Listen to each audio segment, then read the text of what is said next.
This meeting to order. Can we please stand for the Pledge of Allegiance? Pledge allegiance to the flag of the United States of America and to the republic for which it stands, one nation, under God, indivisible, with liberty and justice for all.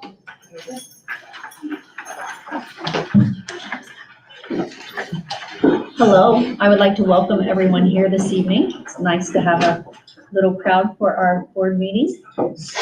I'm going to start, this meeting is a meeting of the Bradford Board of Education, and it's for a public purpose of conducting the school district business and is not to be considered a public community meeting. There's a time for public participation during the meeting as indicated in the agenda.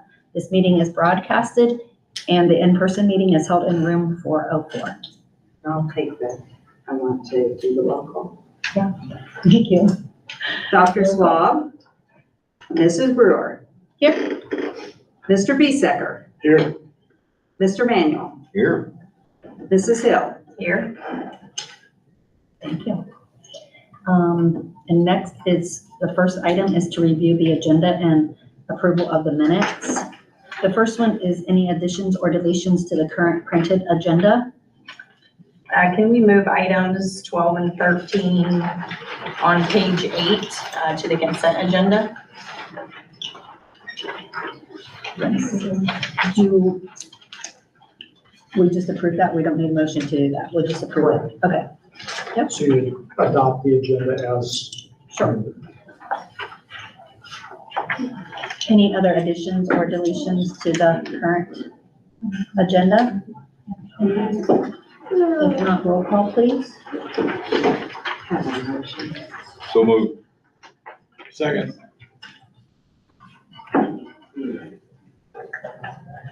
Mr. Manuel. Yes. Mrs. Hill. Yes. Mrs. Brewer. Yes. Mr. Biesecker. Yes. And the next item C is to approve the minutes of the regular board meeting from September 19th. So moved. I'll second. Roll call, please. Mr. Manuel. Yes. Mrs. Hill. Yes. Mrs. Brewer. Yes. Mr. Biesecker. Yes. And next is our student spotlight. Mr. Daughter. So I have to say, one of the good things about the pandemic is that it makes us appreciate what we've had. And it's so nice to see so many people here today celebrating the success of our students. So this is the largest group we've had in here since 2020, and that kind of makes me excited. So I'm glad to see everybody here. We have a good group of kids that we're going to recognize today, and we're going to start off with the elementary. And the elementary teachers are here, so we're just going to go ahead and have them nominate or read their nominations. We'll start with Mrs. Royer.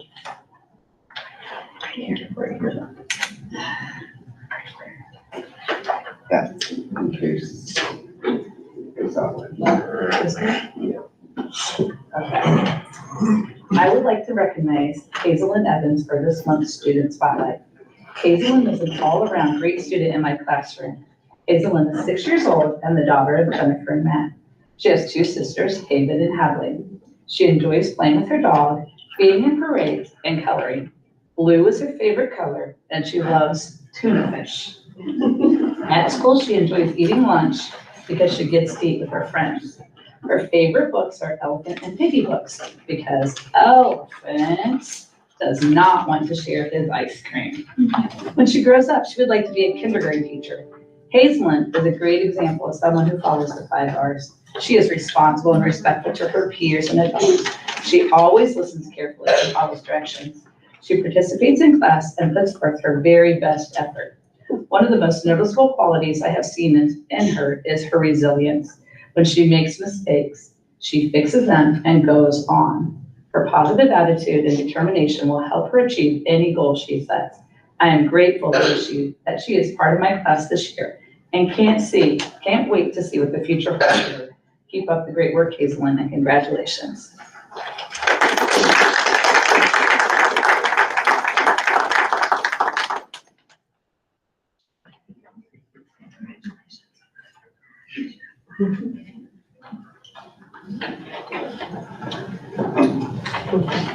And next we'll have Mrs. Newton.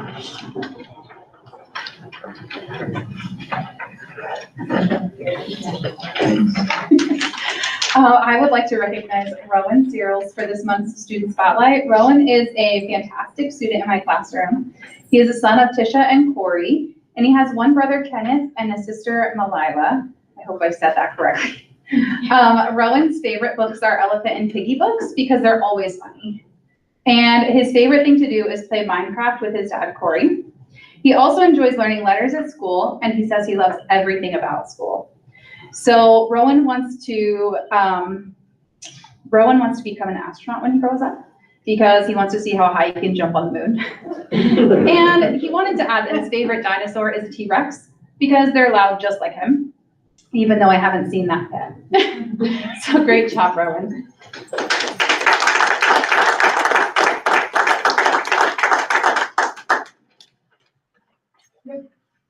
Thank you very much. And now we'll move on to the junior high school. And first up, we have Caitlin Price. She was nominated by Mrs. Meyer. Come on, you can come up here and stand.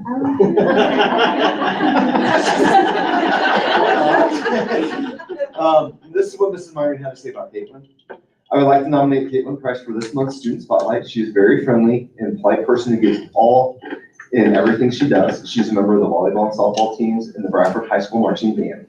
Caitlin is a leader in the classroom too. She's always willing to help her classmates who are struggling. Great job, Caitlin. Congratulations.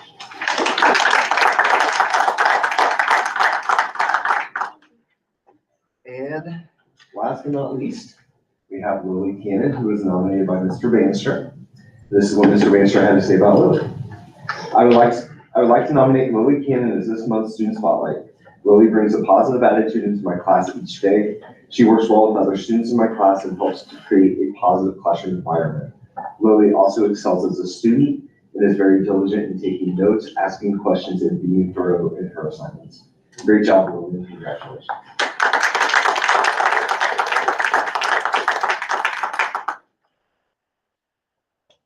I would like to congratulate all of you, and you are more than welcome to leave, or you can stay for the remainder of the meeting, but now's your chance to go if you would like. And I think Miss Levy would like to get pictures, or someone would like to get pictures out there. Thank you.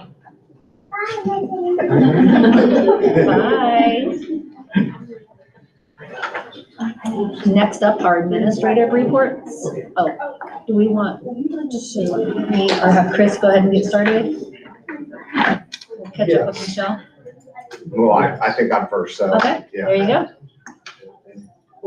Okay, so last month we kind of talked about that we had just gotten our report card and really hadn't had an opportunity to tear it apart and really look at it. So over the month, we as an administrative team have kind of talked about our report card and looked at some of the good things that we saw in the report card, but we also see that there's a lot of work that needs to get done.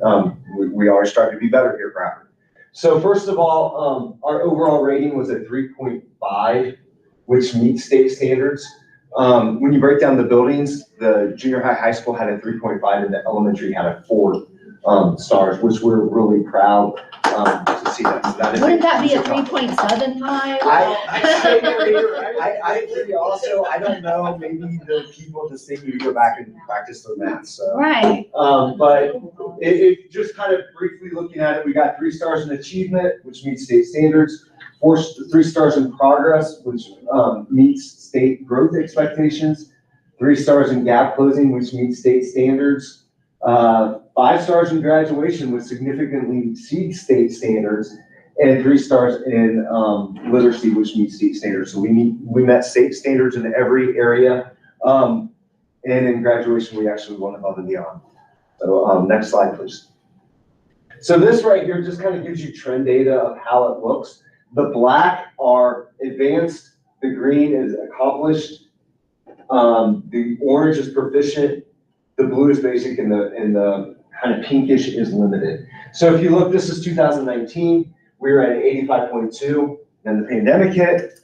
I just read somewhere today that in the nationwide, the average student is about 3 months behind where they should be because of the pandemic, and students who are either minority or economically disadvantaged are much further, and we have a lot of economically disadvantaged students here. So ignore the 2020 because that's not, we didn't do state testing then. 2021, 2022, 2021 we dropped down to 72.2, raised it in 2022, and now we're up to 80.6. So even though we're not to where we were before the pandemic, we have made up ground from where we were at. The other thing that I like to look at is the size of these.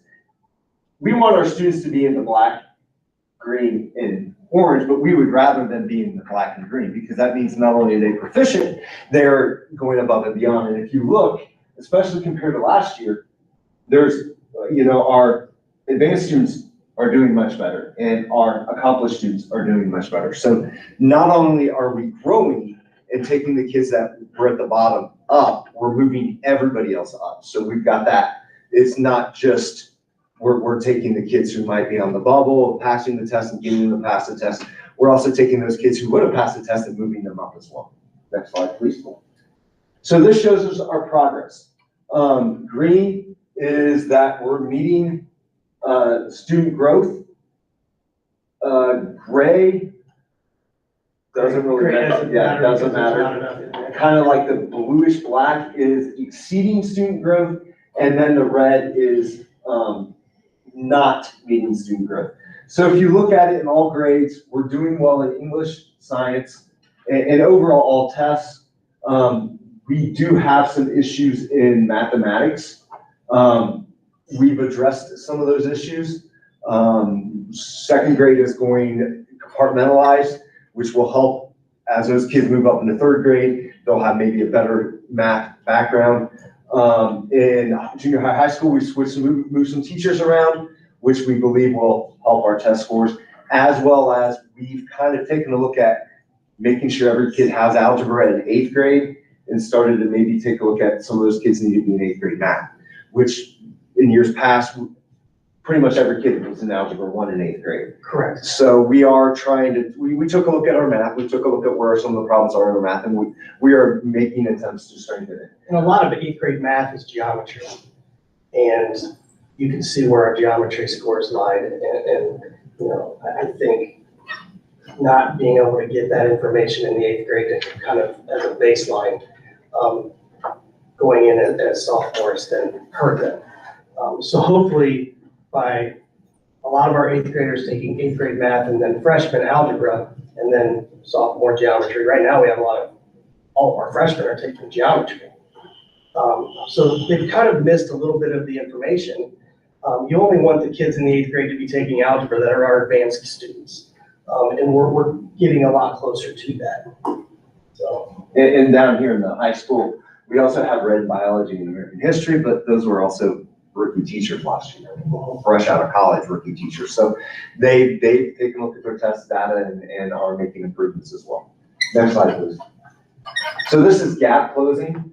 So this is whether or not we're closing the gap by different groups. The green is white, non-Hispanic. The blue is all students. The yellow are economic disadvantage. And then the teal is the students with disabilities. We're definitely closing the gap up here. These areas need more work, but that's something that is somewhat to be expected. But over here in math, we actually see kind of the opposite, where our economically disadvantaged students with disabilities actually outperformed our other demographic groups. So we're always trying to close the gap. We haven't gotten our EVAS stuff yet. That should be coming Tomorrow. Thursday. This So, month for sure. yeah, so once we get our EVAS, which is basically shows us how each student is and whether or not they're closing the gap, we're going to be able to better take a look at that data and determine where our strengths and weaknesses are. Next slide, please. And then this is our graduation rate trend. And one of the things I wanted to point out in here is, if you notice, the blue lines are our 4 years, students able to graduate in 4 years. The black lines are students who are able to graduate in 5 years. One of the things that I think does a great injustice to a school like Bradford is, if you notice, our rates dropped. And that doesn't necessarily mean that we don't have kids graduating. What that means is we don't have kids graduating in 4 years. We do send, and you also have to remember this district as small as we are, each student counts anywhere between 2.5% to 3%, depending on the size of the class. We send kids oftentimes to the JVS, defer graduation, so they can get those skills that they might need to be successful in life. So we have a couple of students, and we've had a couple of students in the past who are, it's the Discovery program. Discovery program. And the launch. Yeah, Yeah. at Miami Valley Hospital. Yes. They go an extra year, they defer their Upper Valley. diploma, Upper Valley. and they go in, I'm sorry, not Miami Valley, Upper Valley. They defer their diploma, go to Miami Valley, or Upper Valley Hospital, and they basically do rotations, in terms of what their skill level is and skill set, and they get pieced into different departments. And you could be working as a custodian for a quarter, and then the very next quarter, you're helping in a doctor's office file paperwork. And just simple tasks like that. But they also do a lot of other things, like helping kids with MRDD, and even helping kids getting their driver's licenses. And then setting them up with job coaches to help them move on to a career after being placed there for a year. So even though it's a great benefit for the student, and we want to do that to every student, or for every student that needs it, the state still dings us on our graduation rate for whatever reason. So it's one of those mysteries that makes no sense. But that's a hit we're willing to take. Yeah, because and we I'm want to okay do with what's best for the kids, But so. at a school like Bradford, when you graduate 40 students, and you have 2 students that do that, your graduation rate can dip quite a bit. And then the next slide is improving K-3 literacy.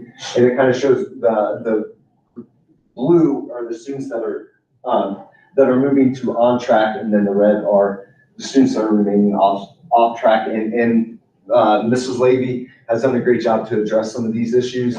And the other problem that we have is here at Bradford, our sample size is so small. We have some classes that are just basically stronger than other classes. And that's just what we have to deal with. But we are working to increase that, so our students are basically prepared when they hit the 3rd grade to that they are meeting the standards that they need in order to read. We definitely have taken a lot of work and to ensure that our students at those very important levels have the foundations that they can to be successful throughout the rest of their, not only school career, but their lives. Do you have anything else you want to add? Just, everything we're doing now is research-based, and it's all based on the science of reading, which they've shown that even if a child's dyslexic, you can actually make new creases in the brain and new paths to help them learn how to read. So it's just a matter of reteaching the brain, and some kids just don't have that.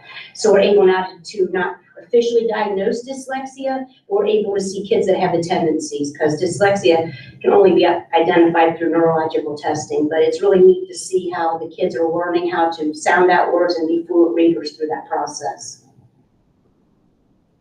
I think that's my last slide, so please. Okay, so I just have a few slides to share with you about some fun things that we've done over since school has started. First grade went to Charleston Falls field trip, where they are part of the Miami County Park District, where they get money, and they go to like the Banana Slug Festival and Hug the Earth Festival. So they got to go to Charleston Falls and learn about the different habitats. We got to go in a cave, and the kids got to go in the water and look for fish. They had a great time, and it was very educational, and the naturalists did a great job. We had the week of homecoming on that Friday. We had an early release. Well, we had family groups where we had started those last year, where it's the K through 12 students that get together, and they're each in families. We had a group this year of teachers at the high school and the elementary that got together, and they started forming our family group time. And Mrs. Burgett really stepped up, and she arranged everyone to be in the little gym, or the big gym, before the pep rally. And we had them all in their groups. They had named their colors, what their family group was, and then they had to answer questions about staff, or they played a game based on whatever grade level they were at. Then during this pep rally, instead of sitting with like common seniors and juniors and so forth, they were with their family groups. So we were hoping that would help some of the upperclassmen who think they're a little too cool to show some school pride sometimes, to actually be a role model. And we are seeing, I think we saw a lot of kids stepping up and being those role models, and the little kids just love being around the older kids. So this was just our first family group this year. We have many more. In fact, we have a meeting tomorrow with the team to discuss more of what our family groups are going to be for the rest of the school year. Do you have anything to add about family groups? I just think it's kind of cool how you see some of the students that you would never think. Yeah. That would be kind of a caretaker for a little one. Just, I mean, they do. And you see, It's just impressive. And our kids do a really good, by and large, our kids do a really, really good job with this. I thought they went really well. It was a neat experience. And then this is the elementary for the parade. We were supposed to be Disney, but when Mr. Hurst and Mr. Daugherty said we're 150 years at Bradford. So we went ahead and embraced that theme. So the display building was all based on what the different buildings were in the back of the backdrop. And then each of the classrooms like made chalkboards or whatever to show the progression of how the schools have changed. And then they also dressed up in the Bradford School Pumpkin Show Parade for the different decades. So if you look close, like the first grade was 2010, which is when Mrs. Newton graduated. So they were carrying around pictures of the people that graduated in 2010. Mr. Daugherty got out of his 90s gear and he walked with the fifth graders with a shirt that actually had kept from the 90s. It was like dry rotted. I'm just kidding. It was, but he had in the 90s, and he got to carry Wade Spencer's picture when they came through for that. So, and I love the kindergarten because they dressed up like what the 150, the first class would have maybe looked at like if we could live to be 150. So, I think that's everything. Oh, yes. And one of the things though, the big shout out to Mrs. Johnson, who Oh, yes. we kind of threw this on her, kind of, hey, you're now going to do Bradford school history. And if you had a chance to go into the building and see the drawings She did. of the schools, she did all of that. So she did an excellent job. And she jumped in with Yeah, both feet to she help did. come up with some of the activities. She did a great job. She's so gifted. All right, and then we started this week the third grade ELA state testing. So a lot of what we saw in the slides that Mr. Daugherty shared, the third grade starts going over third grade standards. So they get to take this test, the ELA portion of it, in the fall, and they take it in the spring. And whichever score is the highest is the one that they get to have to decide whether they're proficient or not. So today they took the first part, and then on Thursday they'll take the second part. And by December, we'll know the results of that set of tests. They raised the score from last year, was 685 last year to pass, and now it's a 690 or a sub-scale score of 48, and I think it was 46 last year. So that's what they have to have a score that passes. And that doesn't mean that they're proficient. That means it's a passing score that they've met that cutoff to say that they can go on to what used to be the fourth grade. But now it's changed a little bit. And so with time, we have a reading improvement plan that went to third grade. Well, this year, if anyone didn't pass last year's third grade test, they are on a reading improvement plan still. And so they're trying to address anyone that just isn't at level for the reading. And it will continue to go all the way through high school as time goes by.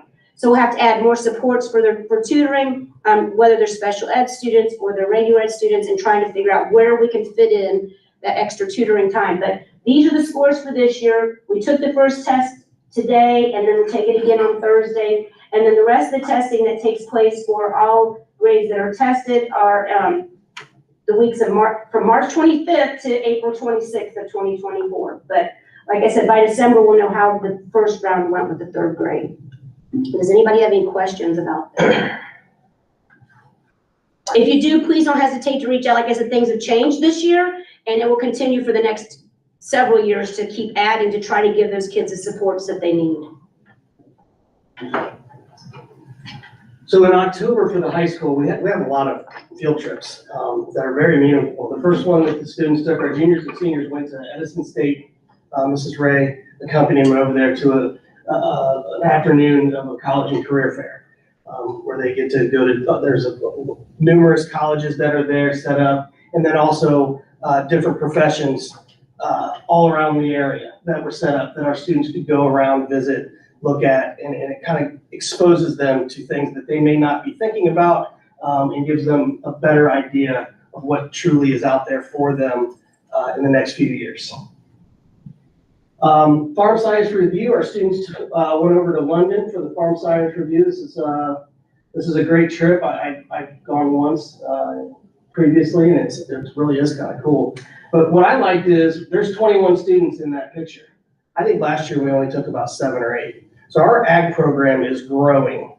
We have a lot of younger students that are getting more involved in our ag program. And our membership is just continuing each year to grow and grow and grow. And that's what I like to see. Hopefully next year we'll have 30 students that want to go.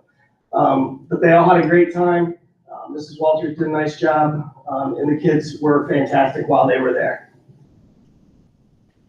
Dark County, what is it, the Dark County Developmental, or the Development Economic or something, they put together for all sophomores a manufacturing day where every sophomore in Dark County goes out to a business.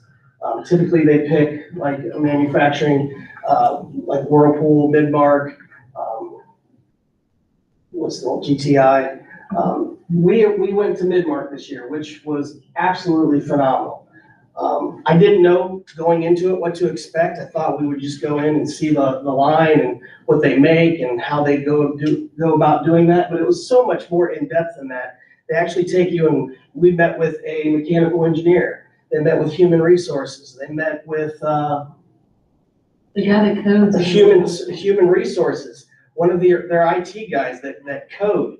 So they were able to experience, just because you work at Midmark doesn't necessarily mean that you are on the line. It's not a bad thing if you are. They still make really good money. But there are other occupations that you can go into, which they haven't done before. And that's actually one thing we met with a guy by the name of Todd Schilling earlier this year, Wendy and I did. And that was one of the things that we stressed, is our students need to see different professions that they haven't necessarily seen thus far. So this was an amazing trip for our students. They were, I think, blown away, just like I was. So it was a really, really good trip. And I want to thank them for that. Then we had homecoming week. Here's our homecoming court, a bunch of great kids there. And within homecoming week is our Buff and Tough and Powder Puff, and seniors always win. I don't know how John does that, but he does. So making sure that the seniors always get the W. But it's just such a fun night, and to be able to do it on the new field and the new stadium was awesome as well. It was just, and there was a really good turnout too. We had the homecoming dance.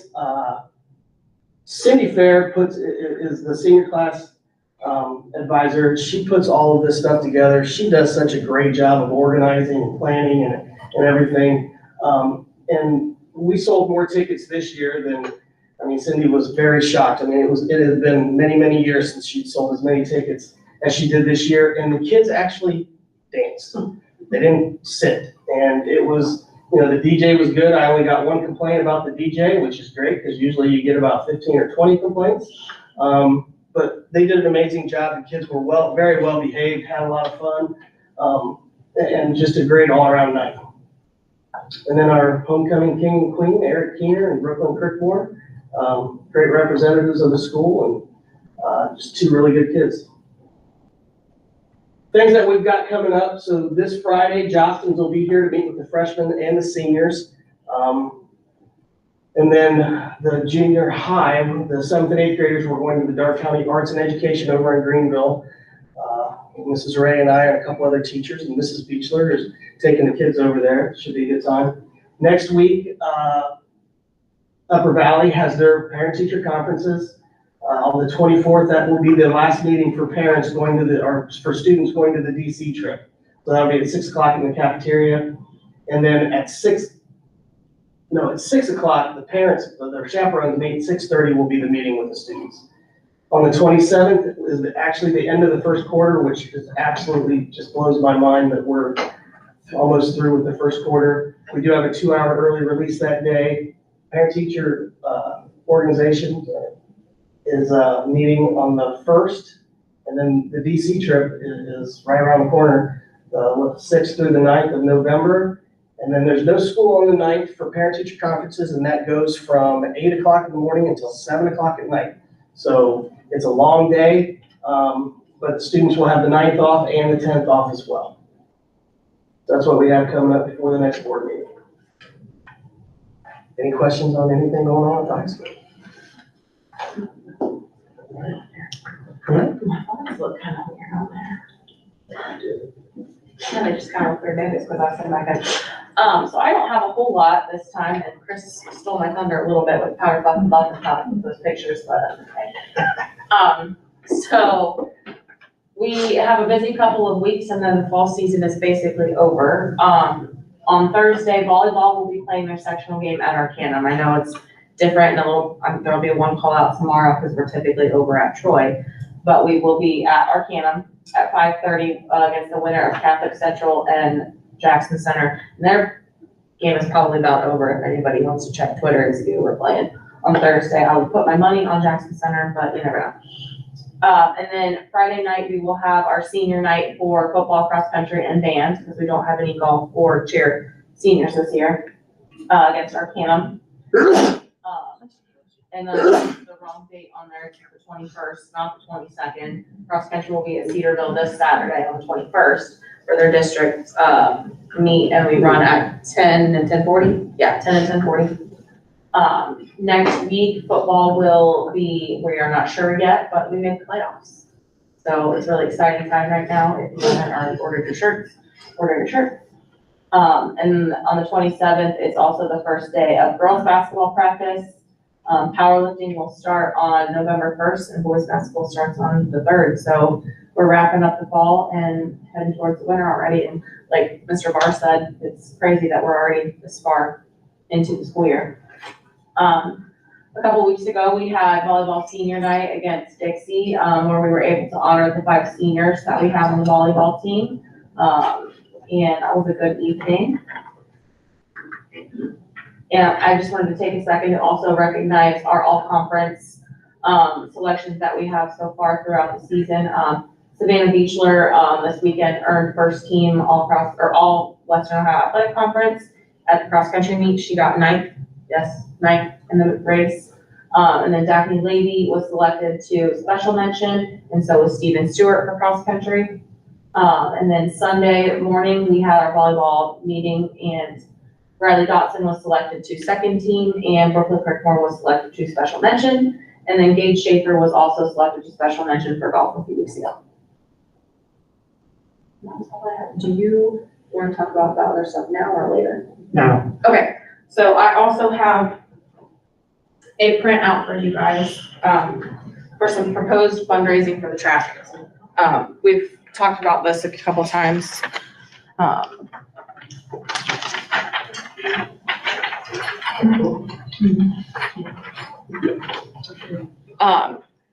Do you want a copy too? I printed out a bunch of them.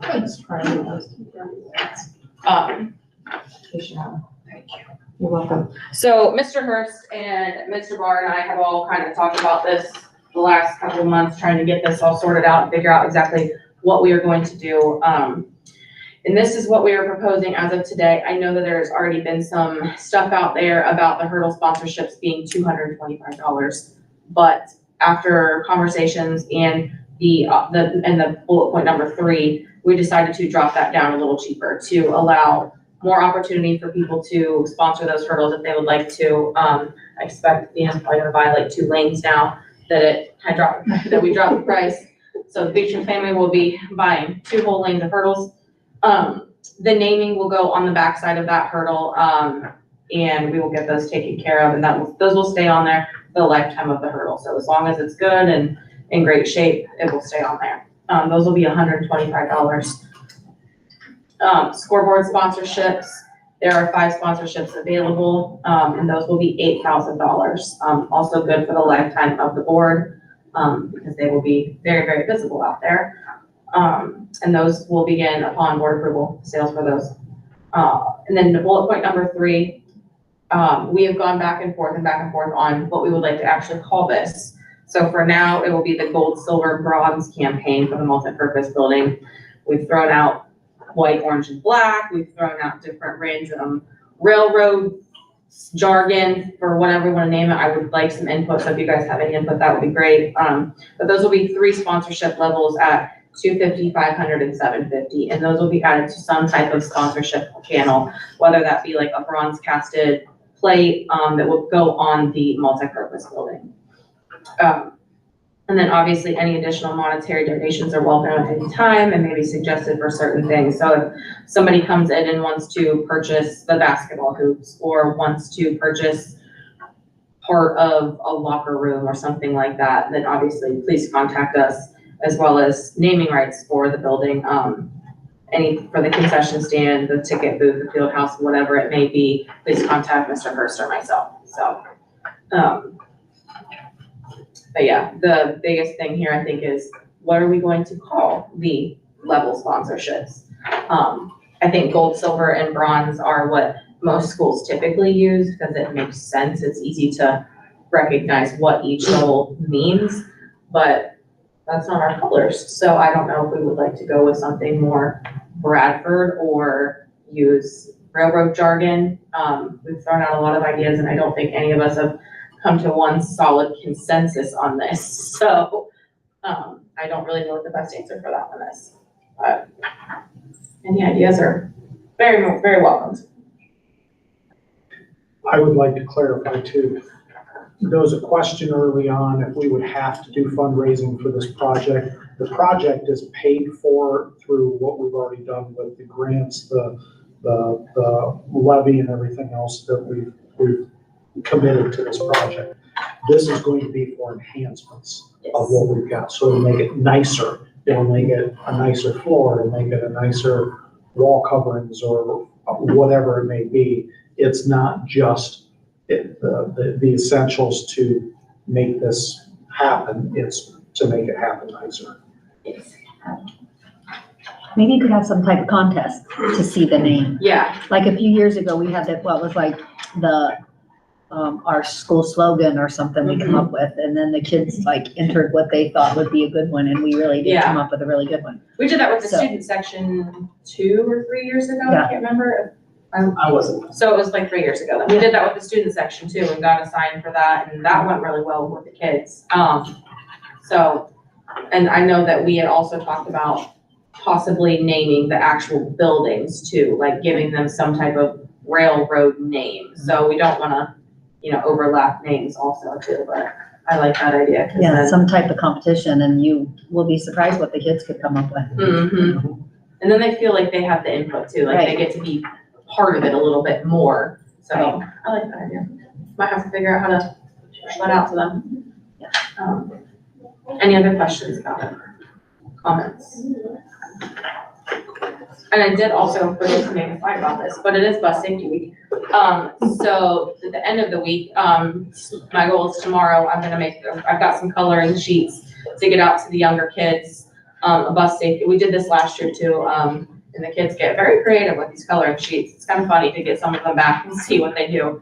But we'll be sending out coloring sheets for the younger kids. On Thursday, we'll be doing bus evacuations with the electric bus and a regular diesel bus.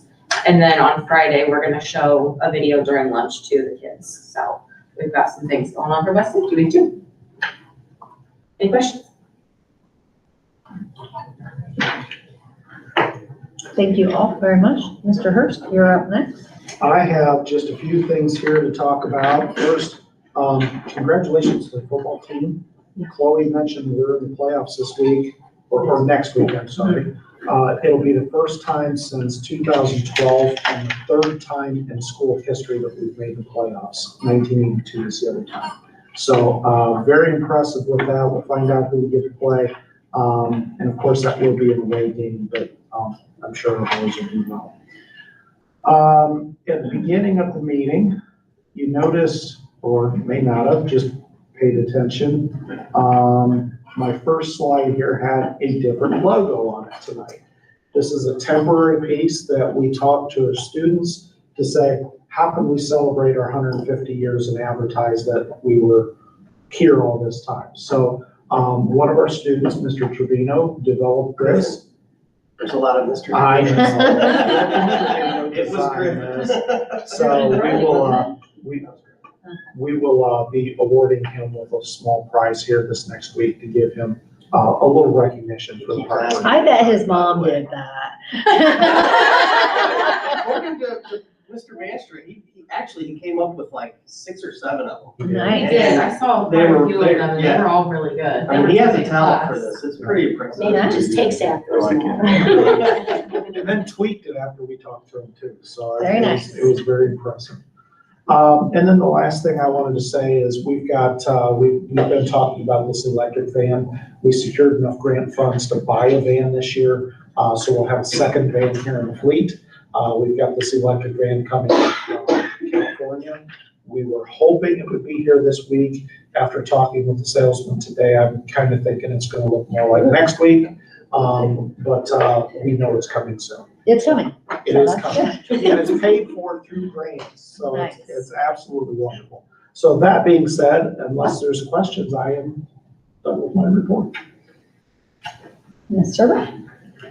Just talk about a few things. I would have liked to brought the 5-year forecast tonight, but still kind of up in the air on things.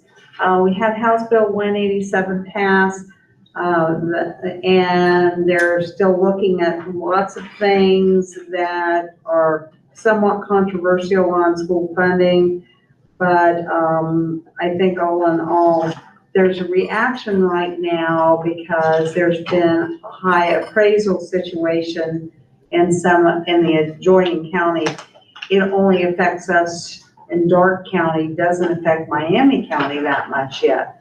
But that's raised some concerns, and politically, they're doing a lot of work with what's going on, and I'm just holding back because that will have some impact on how I do my projections.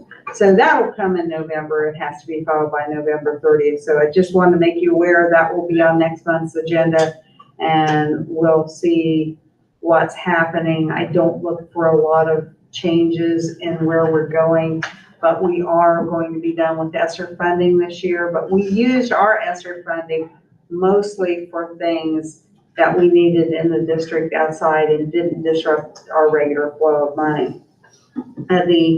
The one thing that you're going to vote on the agenda tonight is we had some incidents, but one that was well planned for on Saturday. The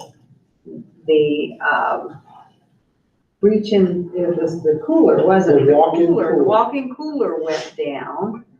What was it, 2 or 3 in the morning? And we have 1:15, I started getting my notifications. Yes. We have a way to hear about that because in the past, we didn't have any electronics to tell us that was going on.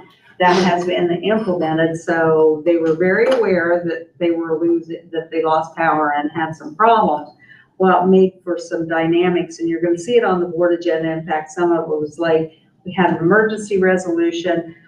Since we already have most of this in place and it's being paid for by grant funding for some of these changes in the kitchen, it stepped that up much more quickly. So things that we didn't think were going to happen till maybe over Christmas break are happening right now. So that's being redone as we speak. Mrs. DG put an order in for some of the equipment that she's wanting to get. Hopefully it will be back ordered, and it can be in over Christmas break instead of, in fact, I think she wanted to wait till next summer, but she's thrilled about the idea that she's going to have some new equipment to work with. So as you see that on the agenda, that was a little bit premature from where we talked about, but it was the right time to fill a need that we were going to have. So I think just basically what's going on in the office right now, cleaning up some of the grant work. We're getting to the end of it. We're working on our AES grant because I'm not sure AES is going to be in the business of giving all these refunds. So we got in on the right time on that. So that's really all I have to bring to you tonight. So that concludes my report. Thank you. Next item is public participation. Anyone wanting to address the board? Next item is our financial report from the treasurer. Ms. Searle, you want to? Okay, I will read an annotated version of this. We have the financial journal, the check register, the number listed of the then and now certifications, transfers and advances for the Washington DC trip, approval of the permanent appropriation, a correction of the stipends that are on the buses to get the people properly paid for the ones that were doing the work. We had a donation from a former teacher here, Mr. Larry Brown, who established a scholarship and has been working to fund that scholarship on an annual basis. And we have BD Transportation, who is funding their scholarship fund again. Bryant Byers, you can see there are several funds that are put in for that particular, and they actually did some fundraising and have some plans other than just the scholarship to help memorialize him. That we have the Bradford Athletic Boosters, who donated to cover some of the cost of training and helmet for the huddle training that was bought as a package this year. We have an anonymous donation, and we have a very generous community who are worried about the students, and that will help offset some of the children that can't pay for their lunch account. We have a depository agreement with Greenville National Bank. We have the early childhood preschool grant, which will require a new fund because it is some new state money. We've got a change fund in the amount of $200. The Rotary Cafe, we're expanding that from 50 to 100. Then we have the 2023 EPA Clean School Bus Rebate Program, which is a repeat of the one we participated in before. We have the Healthy Food Financing Partnership Program, which is we're hopeful to do some more renovations to the kitchen, and then there's some components with private and public partnerships that need to be acquired to make that work. And we actually talked to the Dark County Extension last year, and we only had a few classes qualified because they had to meet certain criteria on free and reduced lunch to receive the services. And unfortunately or fortunately, we've met those goals in many of our classes. So that means that they can come out and actually work with our kids and teach them more about food preparations and do some of that from an outside partnership basis. And that recommend amendment to the district's uniform grant guidance. And the reason that's being amended, there's some changes where it needs to be in compliance with our Board of Education policy book. And that will allow for, as we're going through this grants and we have some of these bigger dollars, that was impacted in that particular document. So all we're doing is making it uniform with our board policies. And that is the final resolution. Thank you. And can I get a motion in a second for approval? So moved. I'll second. Roll call, please. Mr. Manuel, Yes. Mrs. Hill, Yes. Mrs. Brewer. Yes. Mr. Biesecker. Yes. Next, we don't have any old business. New business, consent items 1 through 11 are actually, do we change that? 13. Oh, 1 through 13. Yes. Okay, I'll hit the high points here, and I'm gonna go back just one quick piece here. I don't know if I put this in my weekly update, but we've got our free and reduced numbers back this last week, maybe 2 weeks ago now. We went from 42% of our students on those lists to now 56% of our students on those lists. So just give you perspective on where we are right now. We're 56%. And isn't it all free now, or is it Right still? now, October 3rd was when it switched over, but we went ahead and paid for Right. the difference from the beginning of school. So now it's just free lunch. There is no reduced, everybody is either free or not. Okay. So, yep. Okay, new business items, I'm gonna hit the high points here. You'll see some changes in some of the supplementals. When we talked to our basketball coaches, they wanted to change things around a little bit from what was originally discussed. So you'll see some changes with that, and that is at their request. It is not anything different outside of that. The E-rate funding is the same with number 2. And that's a 1-year contract with them. Number 3, we've got a group of 80 going to Washington DC this year with K&K Tours. Number 4, we've got a connections coordinator, career connections coordinator, that is going to sit down with our seniors and even juniors and sophomores and talk about, hey, what do you want to be when you grow up? And how you're going to get there. So talk about some of the ways that they can do this. The great thing this year, we've got this contract going with this fellow from Miami County, or this gal from Miami County. We've also got a guy from Dark County. So we've got connections to businesses on both sides of the line this year. I'm hoping this is a very beneficial piece, but we definitely have some assistance. Wendy's been doing a great job over the years, but now she's got a little bit of help too. That's great. Number 5, we've got a fundraising structure that Chloe just talked about. If everything's good, we'll vote on that okay tonight. Number 6, we've got a group going to National FFA Convention in Indianapolis, a van load of them. Carla talked, I'll skip over some of those other ones there that are fairly mundane. The number 9 was the urgent necessity piece that Carla talked about with repairing our coolers in the, our cooler, singular, in the cafeteria or kitchen. And this, it's amazing that this grant fell in place and now we have to replace it. And now it's a urgent need. But it's remarkable how the timing of this worked out. It's saving us thousands of dollars by doing it this way. Number 10, we've got Wylo coming in to work on the boiler and update those control units. And number 11, we've got Shoreline to update some of the additional charger in the bus bar. And then of course the 12 and 13 we've got as a switch from what we have with the basketball changes.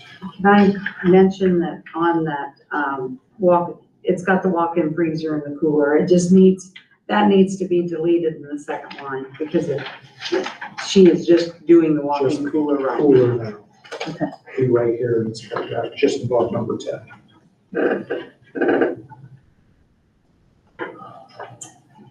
What's everybody gonna do that's left here after item number 3 and 80 people go to Washington DC? There's not only much left in the building. Empty building, no doubt about it. I was like, 80, that is definitely the largest group That's a big ever. group.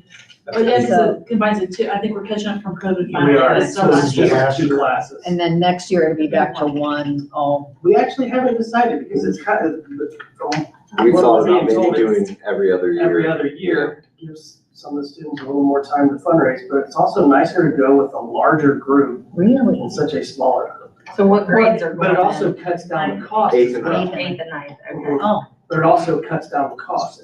So once we got to 78 people going, it brings the commitment, the money commitment down. So there's some pros and cons of both. I mean, obviously with 35, 40 students going, it's a little more manageable, but at the same time, the experience can be enhanced when you're going with more students as well, and the cost could be better as well. So it's definitely something that we're going to discuss going forward, because it has worked out. I mean, Bob went last year and you know, the kids did great. And we took a large group of, not quite 80 for sure, but it was closer to 70, 72. And our classes are actually getting bigger. So at 80 might be the normal. This is the second time since we've started the trip that we're actually taking 2 buses instead of just 1. The second year, we took 2 buses, but this is the second time. okay, can I have a motion and a second for approval, please? So moved.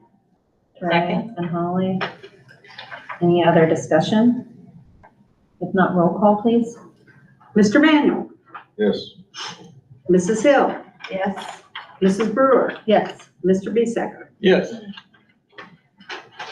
Our next item is the last reading of the Neola policies. Oh, yeah, Yeah, second and final reading of the following annual policies. Anyone want to discuss any of those? Anyone you want to touch on? If not, can I have a motion? So moved. Second. Any discussion? Roll call, please. Mr. Manuel, Yes. Mrs. Hill, Yes. Mrs. Brewer, Yes. Mr. Bisecker. Yes. And next would be executive session. For items G1, can I have a motion to enter into executive session? So moved. I'll second. Roll call, please. Mr. Manuel, Yes. Mrs. Hill, Yes. Mrs. Brewer, Yes. Mr. Bisecker. Yes. 7:45. And there will be no action taken in executive session, so Thanks, everyone. thanks everyone for coming.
7:47. We'll leave that time on there. 7:47. 7:47. And do I have a motion for adjournment? So moved. Second. Motion by Trey, second by Scott. Any discussion? Not roll call, please. Mr. Manuel, Yes. Mrs. Hill, Yes. Mrs. Brewer, Yes. Mr. Bisecker. Yes. This is 7:48. There you go. 48. All right, thanks, everybody. Appreciate it. Thank you. Thank you. Thank you. Have a good evening. Yep.